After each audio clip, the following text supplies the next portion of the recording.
Une martyre sacrifie ses rêves pour que tout le monde autour d'elle soit confortable. Une leader sacrifie son confort pour réaliser et créer ses rêves. Alors laquelle choisis-tu ? On va parler de ça aujourd'hui dans ce nouvel épisode.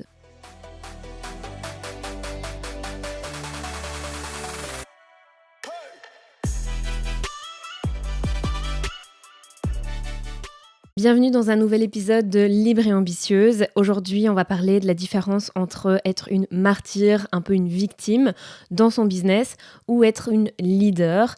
Et j'étais tombée sur cette phrase que j'ai dit en début d'épisode. Je te la rappelle ici, c'était « Une martyre sacrifie ses rêves pour que tout le monde autour d'elle soit confortable, alors qu'une leader sacrifie son confort pour créer ses rêves. » Et je trouve que cette phrase, elle est tellement puissante. Ça m'a donné un espèce de déclic, ça m'a un peu arrêté net en me disant « Mais c'est tellement vrai en fait ». Et surtout, ça m'a fait beaucoup réfléchir sur cette signification entre le mode victime, le mode leader. Et j'avais envie aussi d'apporter, moi, ma définition de tout ça. À quoi ça me fait penser, moi, ce côté de victime et de leader, que ce soit chez moi ou ce que j'ai déjà pu aussi observer chez mes clientes. Donc, peut-être que tu vas te reconnaître un petit peu dans les deux. Et ça m'a aussi poussée à réfléchir sur est-ce que moi, je suis encore parfois dans ce mode de martyr, de victime dans mon business. Donc, je vais te partager tout ça aujourd'hui et voir un petit peu si ça résonne avec toi, avec tes comportements. Et encore, comme d'habitude, je serais vraiment ravie d'en discuter un petit peu plus avec toi dans les commentaires. Donc, n'hésite pas. Je crois vraiment que cette question mérite qu'on s'y attarde un petit peu plus parce que je suis convaincue qu'énormément d'entrepreneurs travaillent énormément, elles travaillent beaucoup, elles donnent énormément aussi. Elles créent beaucoup, elles travaillent beaucoup, elles s'épuisent parfois aussi et elles ont en fait finalement toujours cette petite voix à l'intérieur d'elles-mêmes, tu me diras si c'est ton cas, je fais énormément, je donne énormément, je travaille énormément d'heures pour développer mon business et pourtant ça ne fonctionne pas, ça ne marche pas, je ne sais pas ce qui se passe, mais en tout cas ça marche pas et peut-être que j'ai envie d'abandonner du coup parce que je donne tellement que en fait je suis épuisée et je suis limite dégoûtée du business. Et c'est ça, parfois on fait énormément de choses dans notre business et on se dit malgré tout j'ai pas de clientes, les clientes elles arrivent pas, je vois pas en fait le résultat sur tous mes efforts. Et pourtant, en fait, on a toujours l'impression qu'on fait tout ce qu'il faut. On suit d'ailleurs parfois une tonne de stratégies, on a suivi plein de formations, on sait en fait que ce qu'on a à offrir est bien, mais malheureusement, les résultats ne suivent pas. Donc aujourd'hui, j'aimerais vraiment te partager une distinction qui, je pense, peut vraiment changer ta manière d'entreprendre à partir d'aujourd'hui. Et surtout, tu le sais, j'aimerais apporter un point essentiel et très important dont on parle très peu souvent dans le business, c'est le rôle du système nerveux. Donc c'est quoi la différence entre la martyre, donc la CEO un peu victime, martyre, et la leader de son business ? Pour moi, une martyre ne travaille pas spécialement moins que la leader. Parfois, elle travaille parfois même plus. Donc, c'est même pas une question d'être fainéante, d'être en mode victime, de rien faire, etc. Au contraire. En réalité, en fait, les deux travaillent beaucoup. Les deux, en fait, veulent aider, veulent impacter. Donc, la différence, elle se situe pas du tout dans la quantité de travail, mais elle se situe surtout sur qu'est-ce qui est sacrifié.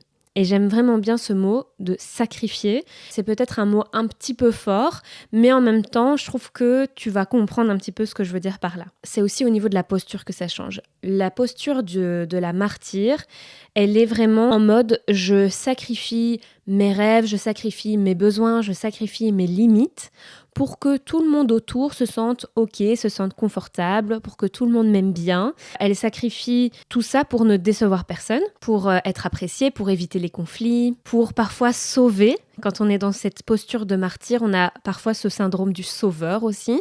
On veut vraiment tout porter, on veut tout réparer et on veut tout porter sur nos épaules. Il y a vraiment aussi cette notion du coup de people pleaser quand on est une martyre. De se dire je fais tout pour tout le monde, je fais tout pour mes clientes, je veux offrir énormément et pourtant ça ne marche pas. On a tendance aussi du coup à très fort se comparer aux autres CEO, aux autres chefs d'entreprise qui ont l'air de réussir. Et on se dit, encore une fois, je comprends pas, pour un tel ça marche de ouf et moi ça marche pas, pourtant je fais tout autant, voire plus et ça marche pas. Et on est toujours dans cette posture finalement de victime et de martyr. Et c'est totalement OK si c'est ton cas. L'idée n'est pas de se juger ici, mais de s'en rendre compte, d'avoir ce déclic pour pouvoir changer de posture. Moi-même, ça m'arrive encore parfois d'être dans cette posture.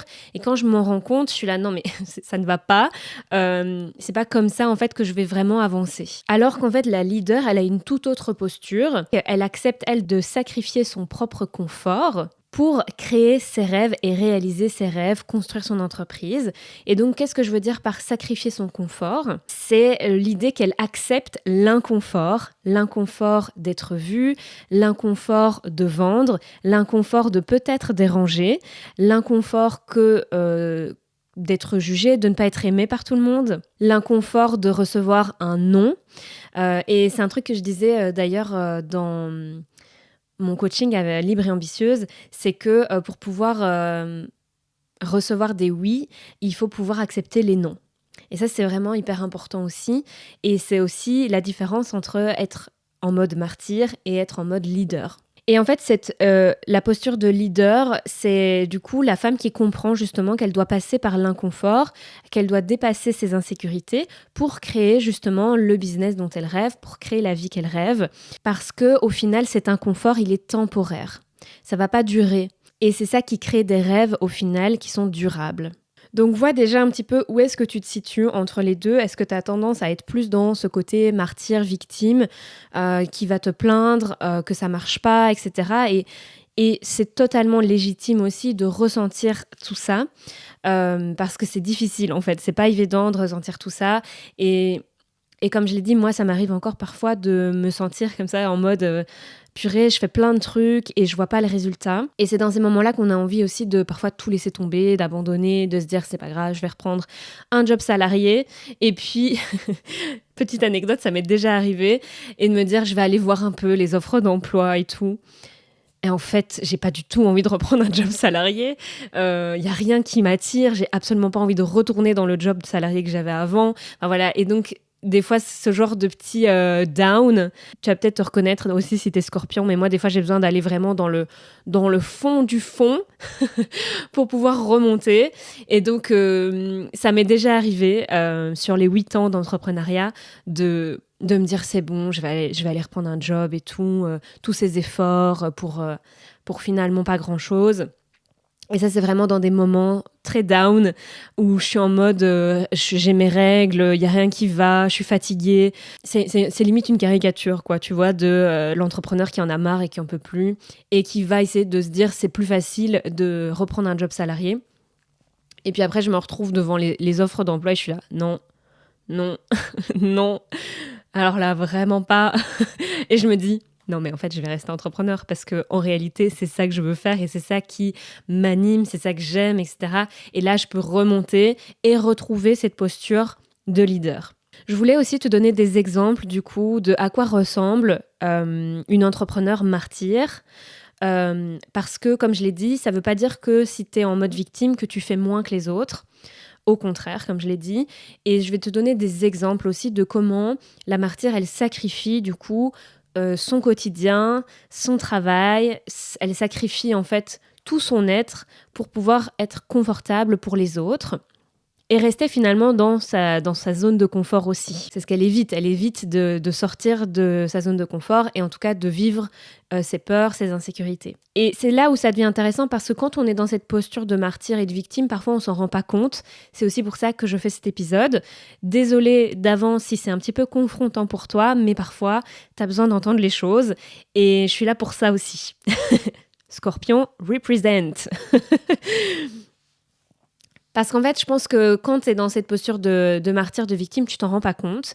Parce que tu vas te dire, je fais tellement de choses, je donne tellement de contenu gratuit, des freebies, je publie tous les jours, je fais des posts tous les jours sur les réseaux sociaux, je réponds à tout le monde, j'organise plein de trucs, j'ai mes offres qui sont prêtes, etc. Je passe des heures à travailler sur mon programme, mes pages de vente. Je fais vraiment tout ce que je peux, je fais tout pour mes clientes et pourtant, ça ne marche pas. Ou encore, on va se dire, mais pourquoi personne n'achète pas? Pourtant, ce que je fais, c'est bien, j'ai beaucoup de choses à offrir, etc. Ou alors, on va se dire, pourquoi personne ne réserve? Pourquoi ne réserve mes services? Pourquoi personne ne voit ce que je fais sur les réseaux sociaux? Je suis complètement invisible. Et généralement, si on regarde le quotidien de ce genre de personnes, elle passe des heures à refaire son site, à travailler son logo, à travailler sa charte graphique, à faire des plans de contenu pour les réseaux sociaux. Elle va enregistrer plein de contenus, des podcasts, des vidéos, faire des photos, etc. Elle va continuer à suivre, à se former, à prendre des nouvelles formations tous les mois ou plusieurs fois par an. Elle va vérifier ses statistiques tout le temps, l'engagement, les likes, etc. En soi, elle fait plein de trucs et attention, ce genre d'actions ne sont pas... c'est pas mauvais, c'est très bien d'ailleurs aussi de faire tout ça et c'est tout l'enjeu aussi d'être entrepreneur, c'est qu'on a plein de facettes à remplir, on a plein de casquettes différentes. Moi, c'est ce qui me plaît énormément d'ailleurs dans ce travail d'entrepreneur, c'est qu'on a plein de facettes, on a plein de casquettes, on peut faire plein de choses. Alors, il y a des trucs, j'aimerais m'en passer clairement, mais c'est varié, c'est ça que j'aime bien. C'est un peu touche à tout et ça me correspond pas mal aussi de me former sur plein de choses, d'apprendre plein de choses, etc. Donc le truc, c'est qu'aucune de ces actions n'est mauvaise, mais le problème dans tout ça, c'est que ça devient parfois, même très souvent, une manière d'éviter les vraies actions qui vont vraiment faire bouger le business. Et c'est là où c'est un petit peu vicieux parce qu'on a l'impression qu'on fait plein de trucs et pourtant il n'y a rien qui avance. Je vais prendre l'exemple d'une de mes clientes avec qui on a travaillé, qui en fait postait tous les jours et je vois ça énormément en fait dans toutes les personnes qui travaillent dans le bien-être et dans tout ce qui est coaching, bien-être, etc. Tout ce qui est développement personnel. Je le vois énormément, ce sont toutes ces personnes qui vont poster plein de citations. Des citations tous les jours et c'est très bien, c'est très beau, c'est encourageant, c'est inspirant, mais ça ne convertit pas en clients. Et c'est par exemple, des choses que une de mes clientes faisait et je lui ai dit qu'est-ce que ça va vraiment apporter aux gens d'avoir une petite citation à l'inverse de vraiment apprendre à te connaître, à te faire confiance pour justement réserver tes services. Parce que si en fait elle était... graphiste, qu'elle vendait par exemple des petits recueils de phrases positives, ça aurait du sens. Tu vois, ça aurait du sens si elle vendait peut-être des carnets, des journaux, etc. Qu'on peut remplir. Ça aurait du sens de partager ce genre de phrases, mais dans son travail actuel, ça n'avait pas vraiment de sens, à part juste que, bah oui, du coup, elle a l'impression qu'elle poste et elle a l'impression du coup qu'elle va être visible. Or, c'est inspirant, mais ça n'attire pas en fait spécialement des clientes qui sont qualifiées et ça donne pas spécialement envie non plus d'acheter ses services parce que on sait pas trop ce qu'elle fait au final. Et donc ça c'était par exemple un des points que j'ai pu reconnaître chez ma cliente, mais aussi chez plein d'autres personnes qui ont tendance à remplir en fait leur agenda, leur plan de contenu avec des petites choses comme ça, mais qui au final ne vont servir à rien. Et donc, on a l'impression qu'on travaille, on a l'impression qu'on fait plein de trucs et il n'y a pas de résultat. Et franchement, même dans la vie perso, c'est la même chose. La martyre, c'est celle qui dit « je fais tout à la maison, je prends tout sur mes épaules, je suis toujours là pour mes amis, je dis oui à tout, tout le temps, je suis toujours là, la première personne pour faire plaisir, je pense tout le temps à tout le monde avant moi-même, j'aide tout le monde, sauf moi en fait, finalement ». C'est encore une fois le côté people pleaser et aussi le côté je le fais parce que je pense que c'est comme ça que je mérite d'être aimée. Je le fais pour être aimée finalement et être acceptée. Et au final, je reçois aucune reconnaissance de personne. Et qu'est-ce qu'on fait, que ce soit dans le business ou dans la vie perso? On finit par être frustré, à ressentir énormément de ressentiment parce qu'on a l'impression qu'on prend soin de tout le monde sauf de soi. Et c'est ce qui se passe en réalité. Tout le monde avance, sauf nous. Au fond, qu'est-ce qu'il y a derrière ça? C'est qu'on cherche la reconnaissance, on cherche la validation, on veut plaire à tout le monde. Il y a ce côté vraiment people pleaser et c'est, encore une fois, un mécanisme de protection de notre système nerveux. Et en fait, le truc, c'est qu'à force de donner, on se vide soi-même. Et à la fin, on est complètement épuisé, on n'a plus aucune énergie, on n'a plus aucune joie de vivre, il n'y a plus rien qui nous donne de la joie. parce qu'on n'a pas rechargé sa batterie à soi, on n'a pas re-rempli le vase. Encore une fois, quand on veut donner, il faut pouvoir avoir quelque chose en stock avant. Parce que si tu donnes, mais que tu re-remplis jamais ton stock, à un moment donné, tu es complètement vide, complètement épuisé, tu n'as plus aucun plaisir pour rien.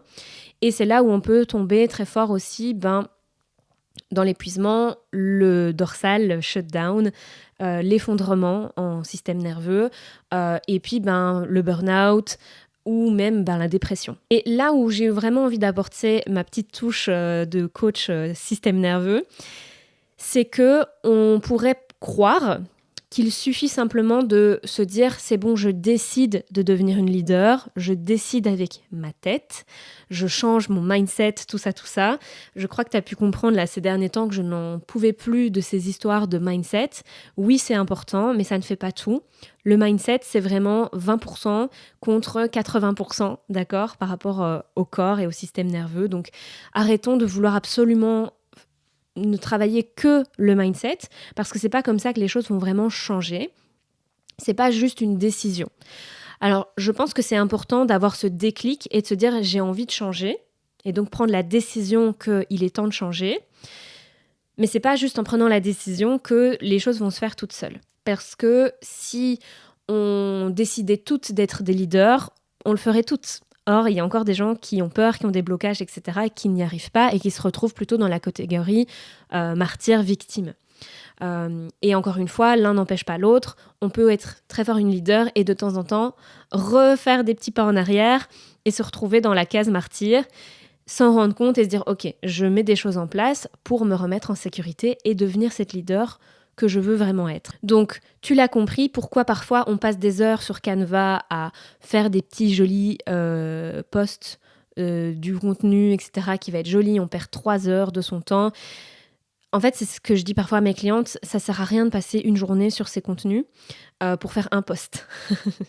Là, il y a un souci. Et c'est là où on voit les insécurités, les blocages, etc. des gens.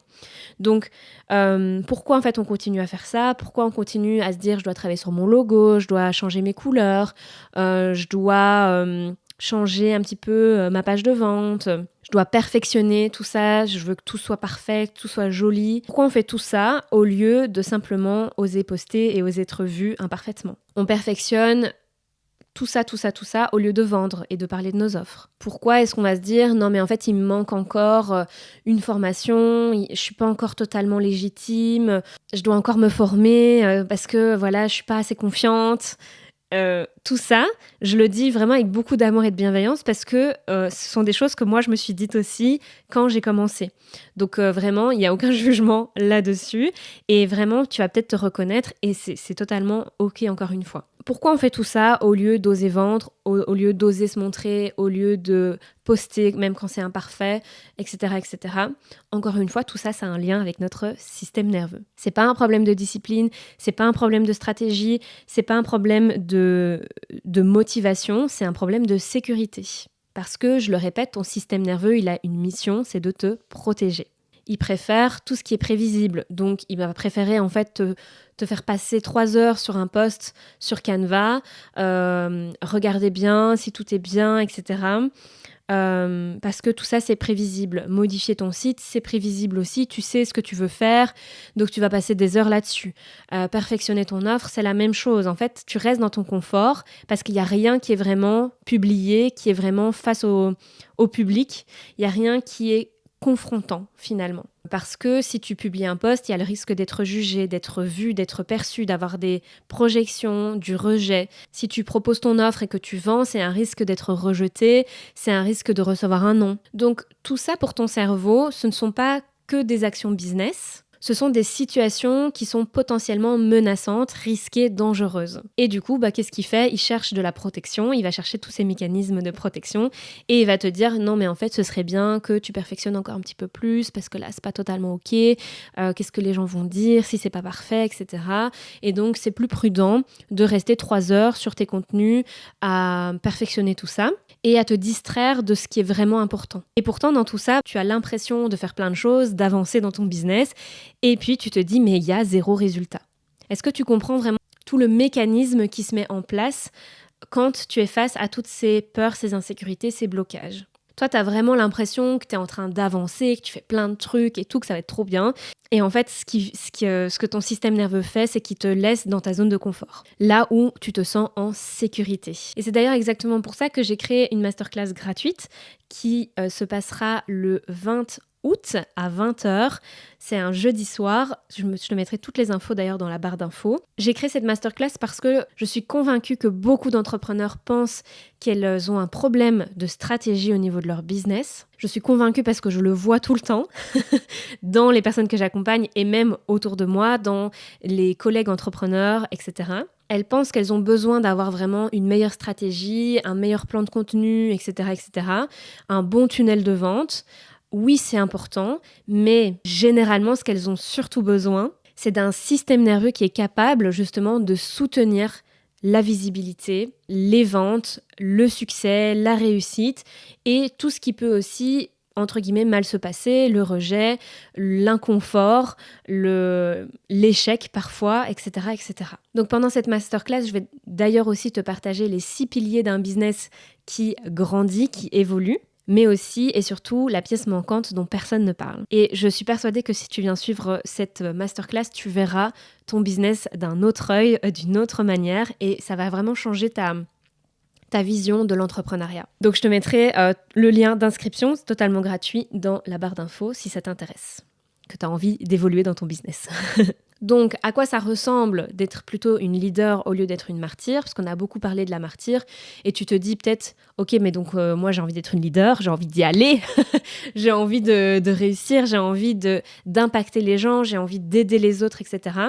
Parce que si tu es là, que tu m'écoutes, que tu me suis, j'espère en tout cas que tu es une personne qui veut surtout impacter des gens, qui veut aider, qui veut changer peut-être les choses, la vision du monde, qui est vraiment qui en réalité a plein de créativité, a plein d'idées, a plein d'envies, qui est vraiment là pour avoir un bel impact sur Terre et pas juste là pour gagner plein de thunes, même si c'est le bonus, j'ai envie de dire. En tout cas, moi, c'est comme ça que je vois les choses. C'est que j'ai vraiment, moi, envie d'apporter des choses dans le monde, que ça puisse impacter des gens et que ça puisse changer les choses. Et puis, évidemment, j'ai envie de gagner ma vie. C'est normal, mais c'est pas mon but premier. Et ça, c'est aussi très important de voir c'est quoi tes valeurs, tout simplement. Donc pour moi, une leader, c'est pas la personne qui cherche les actions les plus confortables. Elle cherche en fait les actions qui créent le plus d'impact. Et c'est là où il y a toute la différence qui se fait. Au lieu de passer ton temps à perfectionner des choses et à perdre ton temps finalement sur ton contenu, etc., c'est quoi les actions qui vont vraiment t'aider et impacter les gens? C'est quoi les choses qui vont vraiment t'aider à avancer dans ton business? Donc ça peut être publier un post imparfait, ça peut par exemple envoyer des messages aux gens, ça peut être aller dans un événement pour te montrer, parler de tes offres, vendre... Vendre dans la vraie vie, vendre sur les réseaux sociaux, parler de ce que tu as à offrir. Et cette leader-là, qu'est-ce qu'elle fait? C'est qu'elle accepte que ce soit inconfortable. Parce qu'il ne faut pas croire que moi, j'ai jamais peur. Ok, même en travaillant sur mon système nerveux, l'idée derrière n'est pas de ne plus jamais avoir peur, mais c'est d'avoir peur et d'y aller quand même. C'est d'avoir cette capacité à l'intérieur, cette sécurité intérieure qui te permet en fait de vivre cet inconfort-là. Et c'est ça aussi qui va faire la grosse différence dans ton business. Quand on est une leader, on accepte que ce soit inconfortable parce qu'on sait, comme je l'ai dit, que c'est temporaire, que ça ne va pas durer. Et on veut justement créer des choses qui vont durer. C'est aussi ce côté inconfortable-là qui va faire que notre identité, elle évolue, elle grandit. Et plus on va faire ce genre de choses, d'actions qui sont inconfortables, plus ça va devenir confortable, tout simplement. Au lieu de rester dans sa petite zone de confort, on élargit sa zone de confort. Donc l'idée, c'est pas de sortir de sa zone de confort, c'est d'élargir sa zone de confort. Pour moi, c'est une nuance qui est très importante et ça fait moins peur, finalement, que de se dire « je dois me jeter dans le vide comme ça ». Non, on y va petit pas par petit pas. Donc l'exercice que je vais te proposer aujourd'hui, c'est de prendre une feuille et tu vas venir faire une liste de toutes les choses que tu fais actuellement dans ton business et tu vas noter, donc vraiment tout ce que tu penses que tu dois faire aussi, tous les je dois, il faut. Tu vas noter tout ça sur une feuille. Donc tu fais une liste et au-dessus, tu vas intituler cette liste « Liste de la martyre ». Et ensuite, tu prends une deuxième feuille Et au-dessus, tu vas noter liste de la leader et tu vas choisir parmi la liste d'avant, la première liste, les 3 choses qui vont vraiment t'aider à avancer dans ton business. Les 3 choses qui vont vraiment impacter, qui vont te faire avancer. Les choses qui te sont peut-être les plus inconfortables, mais qui sont nécessaires pour faire grandir ton business. Et quand tu as noté ces 3 choses-là, observe un petit peu qu'est-ce qui se passe dans ton corps. Quelles sont peut-être les choses qui te donnent envie de procrastiner, les choses qui te font un petit peu fuir, de dire oui, mais en fait, j'ai peut-être pas encore toutes les infos pour pouvoir vraiment le faire. Peut-être que du coup, je devrais me former. Ok, tout ça, stop. Mais observe ce qui se passe dans ton corps, quelles sont les pensées qui arrivent. Tout ça, ce sont des protections de ton système nerveux. Donc, vois vraiment lesquelles te donnent peut-être un petit nœud au ventre, une petite boule à la gorge, toutes ces sensations-là inconfortables dans le corps. Quelles sont les choses qui te donnent envie de te trouver plein d'excuses pour pas les faire. Et c'est là en fait que tout le travail va devoir commencer. Donc voilà pour l'exercice. J'aimerais trop avoir ton retour d'ailleurs une fois que tu l'as fait, pour voir un petit peu comment tu te sens et qu'est-ce que tu observes chez toi. Et en fait, en fin de chaque journée, tu peux aussi très bien te demander, est-ce que je suis fatiguée parce que j'ai fait plein de trucs qui m'ont pris toute mon énergie et en fait, au final, j'ai l'impression que ça sert à rien. Donc, beaucoup d'efforts pour peu de résultats. Ou est-ce que je suis fatiguée, mais parce qu'en fait, oui, j'ai dépassé l'inconfort, j'ai fait des choses qui m'ont demandé quand même un peu d'effort, d'énergie. Mais en même temps, je suis satisfaite parce que je sais que ça va me faire avancer, je vois que ça me fait avancer, ça a de l'impact, j'ai des bons retours, etc. Donc il y a vraiment aussi 2 types de fatigue, c'est de la fatigue d'épuisement et d'effondrement, de j'en ai marre, etc., de frustration. Et il y a une bonne fatigue de j'ai mis les actions en place, je suis trop contente, je suis satisfaite et je sens que ça va vraiment faire évoluer et grandir mon business. Donc vois un petit peu dans laquelle tu te situes.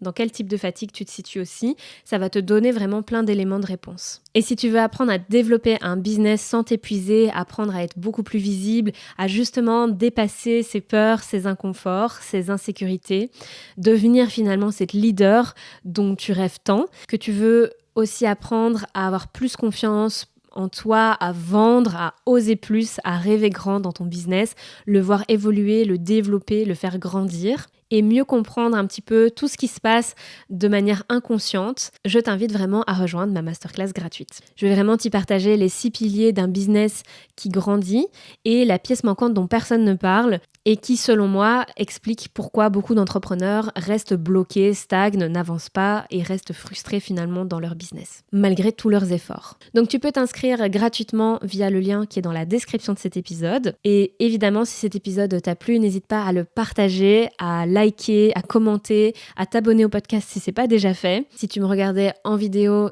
sur YouTube, n'hésite pas à t'abonner aussi, à me laisser un petit commentaire, ça me ferait très plaisir. Si tu penses à une entrepreneur qui justement vit ce genre de choses, qui donne énormément aux autres, qui a tendance à s'épuiser, n'hésite pas à lui partager aussi.